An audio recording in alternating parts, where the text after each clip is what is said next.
Sur le bord de la route, une femme d'un certain âge semblait en détresse. Sa voiture venait de s'arrêter net, bloquant la circulation. Les passants la regardaient sans s'arrêter, trop pressés pour s'en mêler. Ce matin-là, Yann n'avait qu'une seule intention, finir sa journée tranquillement, sans faire de vagues. Mais parfois, le destin n'attend pas qu'on soit prêt pour frapper à notre porte. Il ne savait pas encore que ce simple geste allait bouleverser toute sa vie. Alors, sans réfléchir, il posa son sac, traversa la rue et s'approcha doucement. « Madame, vous avez besoin d'aide » demanda-t-il d'une voix calme. Elle leva les yeux, un peu surprise par ce jeune inconnu couvert de poussière, mais au regard franc. « Je crois que la voiture ne veut plus démarrer. Je suis déjà en retard à un rendez-vous important. »« Je peux essayer quelque chose, si vous permettez » dit-il simplement. Elle hocha la tête, soulagée. Yann s'installa devant le capot, le souleva, observa rapidement, puis ajusta quelques câbles avec des gestes sûrs. « Essayez maintenant, madame. » La femme entra dans la voiture, elle tourna la clé. Le moteur toussa, puis reprit vie dans un ronronnement régulier. Son visage s'éclaira aussitôt. « Ah, Seigneur, vous venez de me sauver la matinée. Je ne sais pas comment vous remercier, jeune homme. »« Ce n'est rien, madame. Dieu nous met parfois sur le chemin des autres pour une raison. » Elle sourit, touchée par ces mots, et sortit un billet pour le lui tendre. Mais il refusa poliment. « Gardez-le, madame. Ce n'était pas pour l'argent. » Son regard resta suspendu sur lui, comme si quelque chose en elle venait de s'éveiller. « Comment vous appelez-vous ?»« Yann, madame. »« Merci, Yann. Vous venez de sauver ma journée. » Elle monta dans sa voiture et disparut dans la circulation. Yann reprit sa route, sans imaginer qu'un simple geste comme celui-là pouvait lier deux vies appelées à se recroiser. Les jours suivants, la vie de Yann suivit son cours. Entre les réparations à l'atelier et les livraisons dans les quartiers voisins, il se battait pour joindre les deux bouts. Chaque soir, il rentrait tard, les mains fatiguées, mais le cœur tranquille. Il repensait parfois à cette femme qui l'avait aidé, son visage calme, son sourire reconnaissant. Il se demandait si elle avait atteint son fameux rendez-vous important. Puis il haussait les épaules et reprenait sa vie, sans se douter que ce souvenir allait bientôt prendre un tout autre sens. Pour lui, la vie se résumait à travailler, rentrer à la maison et prier pour un lendemain meilleur. Mais ce vendredi-là, son existence prit une tournure qu'il n'aurait jamais imaginée. Il venait à peine de terminer la réparation d'une moto lorsqu'une voiture de police s'arrêta devant l'atelier. 2 agents en descendirent, l'air sérieux. « C'est toi, Yann Talla ?» demanda l'un d'eux. « Oui, monsieur l'agent. Pourquoi ?»« Tu es en état d'arrestation pour complicité de vol qualifié. » Le choc le traversa de plein fouet. « Comment ça? Quel vol ?»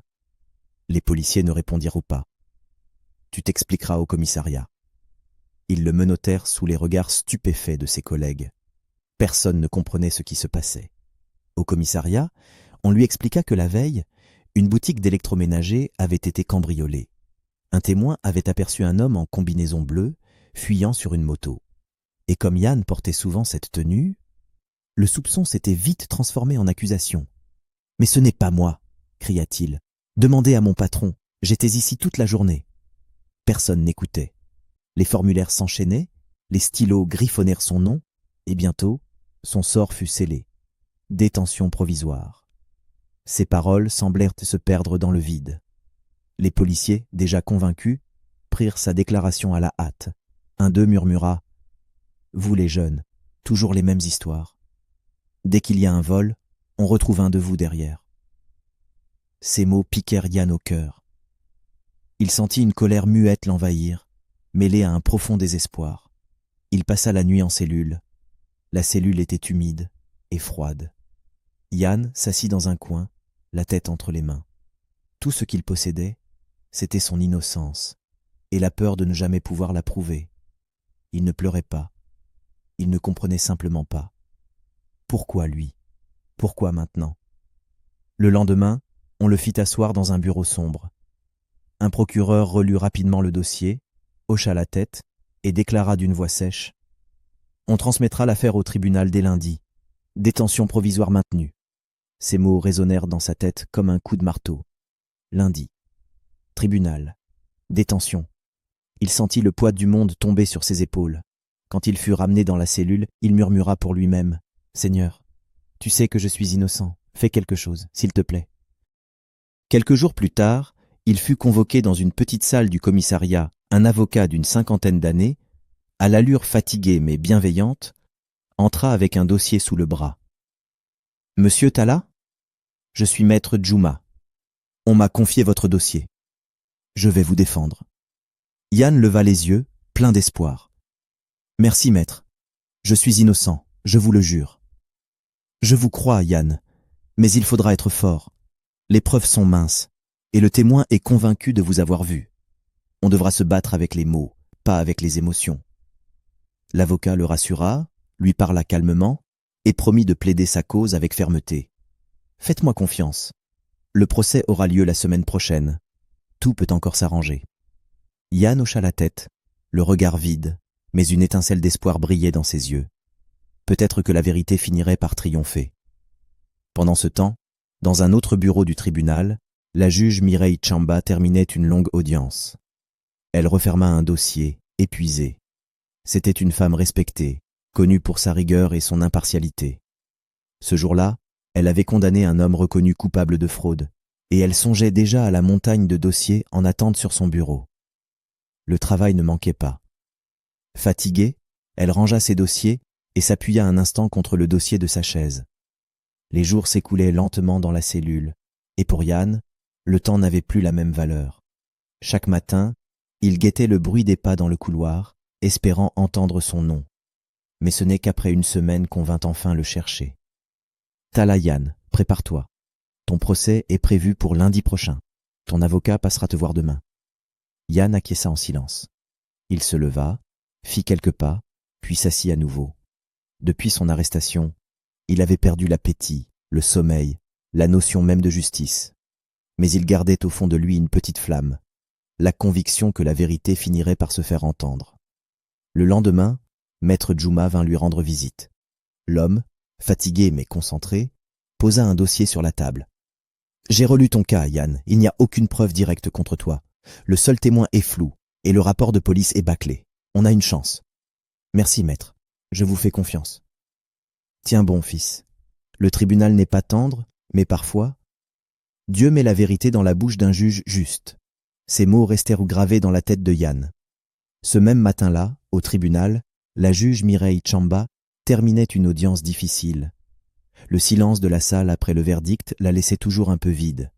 Chaque jugement, même juste, avait son poids sur la conscience. Elle rentra dans son bureau, retira sa toge et s'assit. Son greffier, Mathurin, entra timidement avec une pile de dossiers. « Madame la juge, voici les nouveaux dossiers à examiner pour la semaine prochaine.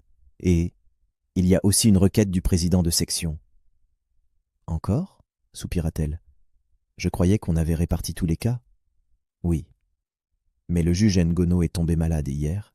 Il avait une audience prévue lundi pour une affaire de vol avec témoin unique. On cherche quelqu'un pour reprendre le dossier en urgence. » Mireille fronça les sourcils. « Mathurin, tu sais très bien que mon planning est déjà plein. J'ai 2 délibérés à rédiger et 3 auditions prévues mardi. »« Je sais, madame, mais le président insiste. Il dit que ce sera rapide. Juste une audience de procédure, rien de compliqué. » Elle hésita, soupira, puis finit par tendre la main. « Bon, donne-les-moi. Je verrai ce que je peux faire. » Le greffier lui remit la chemise cartonnée. Sur la couverture, quelques mots.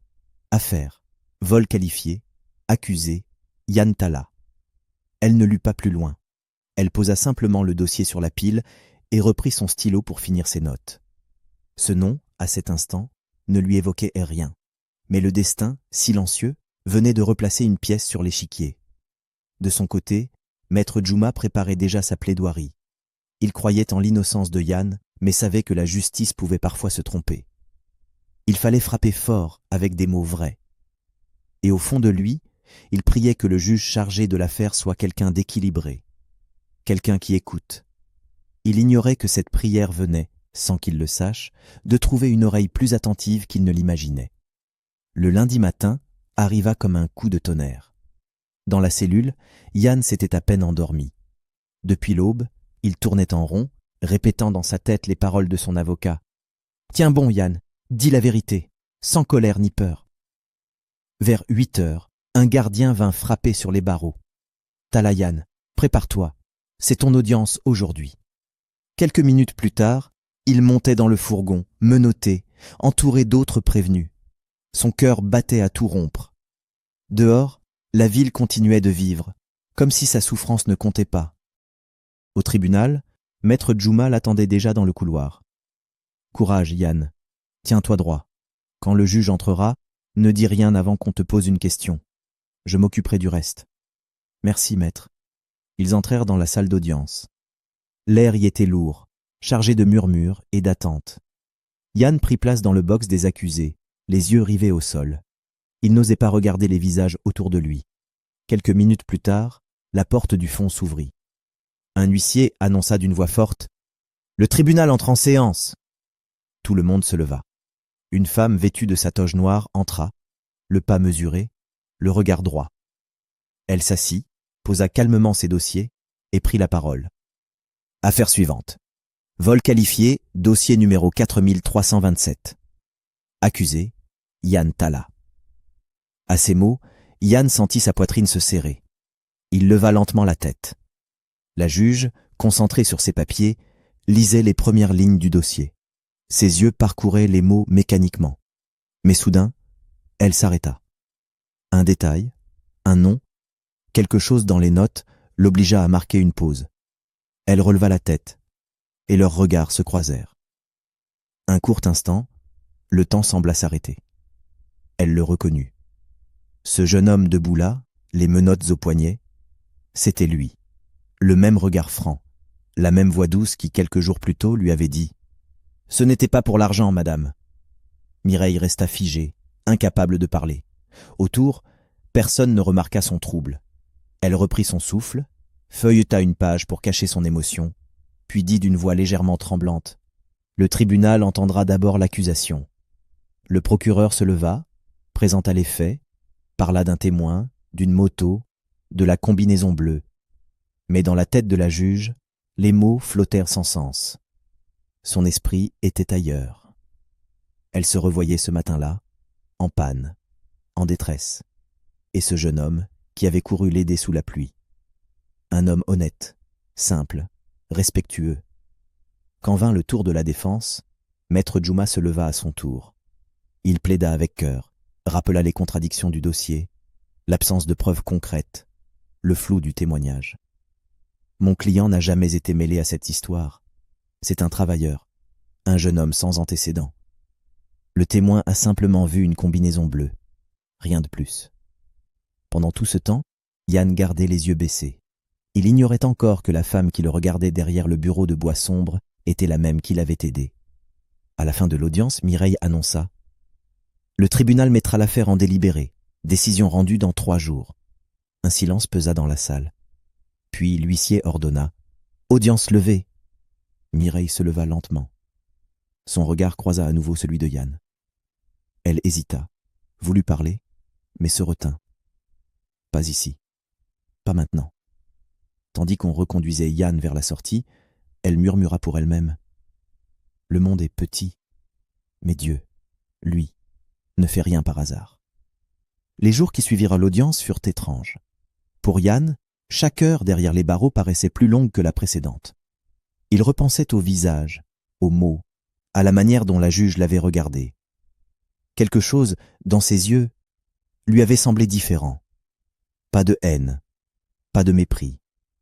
Plutôt une douceur, une hésitation. Mais peut-être n'était-ce qu'un rêve de plus, un espoir inutile pour un homme qu'on avait déjà jugé coupable dans les cœurs. De son côté, la juge Mireille Tchamba vivait elle aussi une tempête intérieure. Dès qu'elle fermait les yeux, elle revoyait ce matin-là la pluie, la panne, le moteur qui redémarre et le regard de ce jeune homme qui lui avait rendu le sourire sans rien demander. Depuis qu'elle avait compris qui il était, elle ne trouvait plus le sommeil. Son rôle lui interdisait de mêler le souvenir personnel à la justice. Mais comment rester de marbre devant un visage qu'elle savait bon? Ce soir-là, elle resta tard dans son bureau, relisant le dossier pour la 4e fois. Les lignes se répétaient, mais rien n'y faisait sens. Le témoignage était flou, le rapport de police plein de zones d'ombre. Et surtout, aucune preuve concrète. Elle appela discrètement son greffier. « Mathurin, je veux revoir le témoin de l'affaire Talayan. Dis-lui de venir demain matin à 8 heures, seul. »« Demain, madame ?»« Oui. Je veux éclaircir certains points. » Le lendemain, le témoin arriva, nerveux. C'était un vendeur de rue, la cinquantaine passée, qui disait avoir vu un jeune mécanicien sur une moto le soir du vol. Mireille l'écouta attentivement. « Vous avez vu son visage ?»« Pas vraiment, madame. Il faisait sombre, mais sa tenue ressemblait à celle des mécaniciens d'en face. »« Donc, vous n'êtes pas sûr que c'était lui ?» L'homme hésita, joua avec ses doigts. « Non, pas sûr à 100%, madame la juge. J'ai dit ce que j'ai cru voir. » Cette phrase tomba dans la salle comme un souffle de vérité. Mireille referma lentement son stylo. Son cœur battait fort. Elle venait d'obtenir la confirmation de ce qu'elle pressentait. Yann était innocent. Mais prouver une innocence, c'est plus difficile que de prouver une faute. Et chaque décision devait être motivée, rédigée, assumée. Elle savait qu'en relaxant un accusé sur un dossier fragile, certains collègues la critiqueraient, l'accuseraient de faiblesse. Pourtant, au fond d'elle, elle savait déjà ce qu'elle allait faire. Le lendemain matin, elle entra dans la salle d'audience avec un calme étrange. Le public se leva, les murmures se turent. Yann, menotté, se tenait droit, les yeux pleins d'attente. Mireille prit la parole, sa voix claire, posée. Après examen du dossier, et au vu des déclarations du témoin, le tribunal estime que la culpabilité de l'accusé n'est pas établie. En conséquence, le tribunal prononce la relaxe de M. Yann Talla pour insuffisance de preuves. Un murmure parcourut la salle. Yann resta immobile quelques secondes, incapable de comprendre. Quand la juge annonça la décision, les mots résonnèrent encore dans sa tête. Le tribunal prononce la relaxe de M. Yann Talla. Il sentit une chaleur monter dans sa poitrine. Des larmes lui brûlèrent les yeux. Il leva lentement la tête vers la juge. Et cette fois, il la vit vraiment. Son regard croisa le sien. Une seconde d'éternité. Sous la lumière de la salle, il reconnut ce visage, ce sourire discret, cette voix. C'était elle, la femme qui l'avait aidé. Il resta figé, incapable de parler. Tout devenait clair dans son esprit. Le matin de la panne, la gentillesse, le hasard. Ce n'était donc pas un hasard. Quand la séance fut levée, Yann resta sur place, le cœur encore secoué. Maître Djouma lui posa la main sur l'épaule. « Tu es libre, Yann. Va retrouver ta vie. »« Merci, maître. Merci pour tout. » Mais Yann n'avait pas envie de partir tout de suite. Quelque chose en lui le poussait à aller la voir. Quelques minutes plus tard, alors qu'elle sortait de la salle d'audience, il s'avança timidement. « Madame la juge ?» Mireille se retourna. Elle eut un petit sourire. « Je me doutais que tu viendrais. Je ne sais même pas comment vous remercier. Vous m'avez sauvé la vie. » Elle secoua doucement la tête. « Non, Yann, c'est la vérité qui t'a sauvé. Moi, je n'ai fait que mon travail. » Il hocha la tête, ému. « Je ne vous avais pas reconnu, madame. Le jour où votre voiture est tombée en panne, je ne savais pas que vous étiez juge. » Mireille sourit, un peu gênée. « Et moi, je ne savais pas que je vous reverrais un jour. Encore moins ici, dans une salle d'audience. Dieu fait bien les choses, parfois d'une manière qu'on ne comprend qu'après coup. » Ils restèrent silencieux un moment. Puis, Yann reprit, la voix plus hésitante. « Vous savez, madame, depuis cette histoire, mon patron m'a renvoyé. Il dit qu'il ne veut pas de gens à problème dans son atelier. Je n'ai plus de travail. » Mireille le regarda avec compassion. « Et tu faisais quoi exactement dans cet atelier ?»« J'étais mécanicien, madame. Depuis 5 ans. C'était tout ce que j'avais. » Elle réfléchit un instant, le regard un peu lointain. « Et à part la mécanique, tu sais faire autre chose ?»« Oui. J'ai aussi travaillé un temps comme chauffeur avant d'entrer à l'atelier. »« Tu sais bien conduire ?»« Oui, madame. J'ai un permis depuis presque 7 ans. » Mireille hocha lentement la tête, un léger sourire se dessinant sur ses lèvres. Tu sais, le hasard est étrange. Je suis justement à la recherche d'un chauffeur, depuis que le mien est parti à la retraite. Yann la fixa, surpris. Ah bon? Oui, mais je ne veux pas prendre de décision à la légère. Dis-moi la vérité, Yann. Tu es sûr de toi? Tu n'as rien à te reprocher? Il soutint son regard, droit, sincère. Rien, madame. J'ai été accusé à tort, et vous le savez mieux que quiconque. Je ne trahirai jamais la confiance de quelqu'un qui m'en donne une. Mireille resta silencieuse un instant, puis hocha doucement la tête. Très bien. Si tu es vraiment prêt à travailler sérieusement, le poste est à toi. Yann resta figé, ému. Madame, vous êtes sérieuse? Oui, Yann. Tu m'as aidé sans rien attendre. À mon tour maintenant de t'aider à repartir. Il baissa les yeux, la voix chargée d'émotion. Merci, madame. Merci du fond du cœur. Elle lui adressa un sourire apaisé. Sois ponctuel, respectueux et honnête. Le reste viendra tout seul. Ce jour-là, en quittant le tribunal, Yann n'avait plus le même regard sur la vie. Le hasard l'avait mené dans les griffes de l'injustice. Mais ce même hasard venait de lui offrir une seconde chance. Et c'est ainsi que Yann devint, quelques jours plus tard, le chauffeur personnel de la juge Mireille Chamba. Chaque matin, il venait la chercher avant même l'aube, vêtu de sa chemise bien repassée, le véhicule déjà prêt. Il ouvrait toujours la portière avec respect et conduisait avec calme, sans jamais se plaindre des longues journées ni des embouteillages. Peu à peu, sa ponctualité, sa politesse et sa discrétion gagnèrent l'estime de Mireille. Elle lui faisait confiance pour ses trajets officiels, mais aussi pour ses affaires personnelles. Il s'occupait de tout avec soin.